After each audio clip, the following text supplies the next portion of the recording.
What's up, YouTube? Just gonna make a really quick video for you guys real quick on how to make your own piston stop.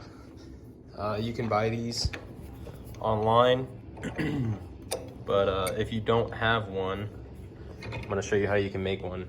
It's very quick, very simple. You only need 3 parts. Well, 4 parts if you include the tool. First thing you're gonna need is a spark plug defouler. My application uses 14 millimeter. Then you're also going to need a bolt and a stop nut. Only tools you'll need is a wrench and a tap. So for this 14 mil, there is a hole in the end of it. What I did, I just took my M6 by 1.0 tap. That hole was already existing. Run your tap in there. Then you'll have a threaded hole.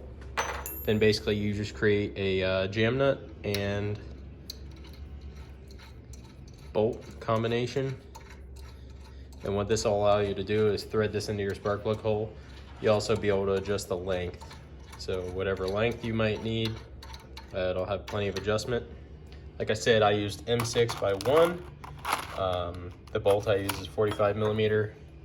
And then once you have the length set where you want, and then go ahead and tighten down the jam nut, and then you have yourself a homemade piston stop. Total cost and investment is probably like, I think I spent like $12 for everything. Probably get it cheaper. But if you need one of these and you don't have time to wait, just go down to AutoZone. They'll have everything you need.